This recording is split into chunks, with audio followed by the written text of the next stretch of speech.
చంద్రబాబు మాటలు కోటలు దాటుతాయి, ఆచరణ మాత్రం శూన్యం అనడానికి ఇప్పటికే అనేక ఉదాహరణలు, నిదర్శనాలున్నాయి. స్వాతంత్ర దినోత్సవ సందర్భంగానూ, రిపబ్లిక్ డే జెండా వందన కార్యక్రమం తర్వాత ఆడబిడ్డల స్వేచ్ఛా స్వాతంత్రాల విషయంలో బాబు చేసే ప్రకటనలు చూస్తే ఔరా అనిపిస్తాయి. కానీ ఆయన పాలనలో ఆ స్ఫూర్తి ఏమాత్రం ప్రతిఫలించడం లేదు.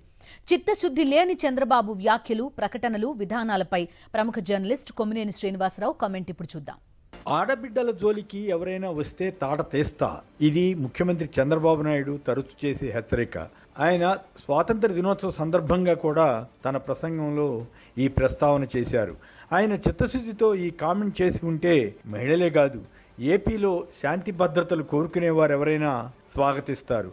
అలా కాకుండా ఉపన్యాసం కోసం, ప్రజలను మభ్యపెట్టడం కోసం మాట్లాడి ఉంటే ఎవరికి మేలు కలుగుతుంది? అలా మేలు జరగడం లేదన్న సంగతి పలుమార్లు రుజువవుతోంది. చంద్రబాబు ప్రసంగం వార్త ప్రముఖంగా వచ్చిన మీడియాలోనే ఏపీలో మహిళలపై ఆ కొద్ది రోజుల్లో జరిగిన దాష్టికాలపై కూడా పలు కథనాలు వచ్చాయి. వాటిలో కొంతమంది టీడీపీ ఎమ్మెల్యేల పాత్ర ఉన్నట్లు కూడా ఆరోపణలు ఉన్నాయి.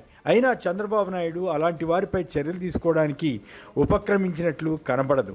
మాటలు మాత్రం కోటలు దాటుతుంటాయి. కాకపోతే టీడీపీ మీడియా రాష్ట్రంలో ఎక్కడ ఏ మహిళపై టీడీపీకి చెందిన వారు దాష్టికాలకు పాల్పడినా, దూషణలకు దిగినా వాటిని కప్పిపుచ్చుతుంటుంది.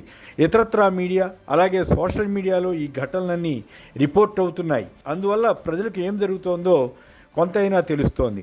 కొన్ని ఉదాహరణలు చూద్దాం. అనంతపురం ఎమ్మెల్యే దగ్గుబాటి ప్రసాద్ ప్రముఖ నటుడు జూనియర్ ఎన్టీఆర్ను, ఆయన తల్లిని దూషించిన ఆడియో తీవ్ర కలకలం రేపింది. సినిమా విడుదల కావాలంటే ఎమ్మెల్యే అనుమతి తీసుకోవాలట. అలాంటి ఎమ్మెల్యేపై కనీస చర్య తీసుకోలేదు.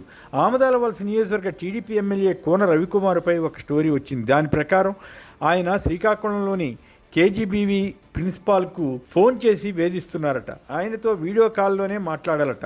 పార్టీ ఆఫీసుకు మహిళా ఉద్యోగులను కూడా రాత్రి 10 గంటల సమయంలో రావాలని పిలుస్తారట. మహిళా ఉద్యోగులకు ఆయన సిబ్బంది హెచ్చరికలు పంపుతుంటారట. ఎమ్మెల్యే మాట వినలేదో బదిలీ ఖాయమట. మహిళా ప్రిన్సిపాల్ ఈ వేధింపులు భరించలేక బహిరంగంగానే ఎమ్మెల్యేపై ఆరోపణలు చేశారు. ఆ దళితురాలైన ఆ ప్రిన్సిపాల్ ఆత్మహత్యాయత్నం కూడా చేసుకున్నారు. పలువురు మహిళా ఉద్యోగులను కూడా ఆయన వేధించారని ఆమె అంటున్నారు. చంద్రబాబు చెబుతున్న దాని ప్రకారం ఆడబిడ్డల జోలికి ఎమ్మెల్యే కోన వెళ్ళినట్లా కాదా? మరి ఆయన తాట ఎంతవరకు తీశారన్న ప్రశ్న వస్తే జవాబు దొరకదు.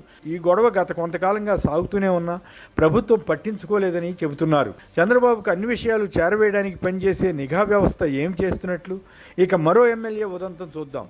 గుంటూరు తూర్పు నియోజకవర్గ టీడీపీ ఎమ్మెల్యే నసీర్ ఒక మహిళకు వీడియో కాల్ చేసి ముద్దు పెడుతున్నట్లు పెదాలు కదుపుతున్న దృశ్యం, సన్నివేశాలు వైరల్ అయ్యాయి. ఆ ఎమ్మెల్యేకి టీడీపీకి చెందిన ఒక మహిళా నేతతో సంబంధం ఉందట. దీంతో ఆ మహిళా నేత భర్తే సంబంధిత వీడియోని ప్రచారంలో పెట్టారట. ఇక కళ్యాణదుర్గంలో జరిగిన ఘటన అత్యంత విషాదభరితంగా ఉంది. శ్రావణి అనే గర్భిణి ఆత్మహత్య చేసుకుంది. ఆత్మహత్య చేసుకోవడానికి ముందు ఆమె ఒక ఆడియో రికార్డ్ చేశారు. అది సోషల్ మీడియాలో వైరల్ అయింది. భర్త, అత్తమామలు తనను వేధిస్తున్నారని ఆమె పోలీస్ స్టేషన్లో కేసు పెట్టారు. అయితే భర్త టీడీపీకి చెందినవాడు కావడంతో కళ్యాణదుర్గం మాజీ మున్సిపల్ చైర్మన్, మాజీ వైస్ చైర్మన్ తదితరుల ఒత్తిడితో పోలీసులు ఆ కేసును వేరే రకంగా డైవర్ట్ చేయడానికి ప్రయత్నించారని శ్రావణి ఆరోపించారు. టీడీపీ ప్రభుత్వం, పోలీసులు తన ఆత్మహత్య కారణమని ఆమె చెప్పిన ఆడియో వింటే ఎవరికైనా బాధ కలుగుతుంది.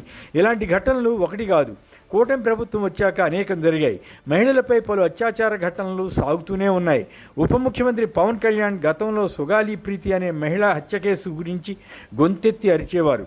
ఎన్నికల తర్వాత ఆయనకు పదవి రావడంతో ఆ మాట ఎత్తడం లేదు. జగన్ పాలన సమయంలో 30,000 మంది మహిళలు మిస్ అయ్యారని, వాలంటీర్లే కిడ్నాప్లకు పాల్పడ్డారంటూ తనకు కేంద్ర నిఘా వర్గాలు తెలిపాయని పవన్ కళ్యాణ్ విపరీతమైన ప్రచారం చేశారు ఆ రోజుల్లో. తీరా అధికారం వచ్చాక ఆ ఊసే ఎత్తడం లేదు. దీన్ని పలువురు ప్రశ్నిస్తున్నా ఆయన నుంచి జవాబు లేదు.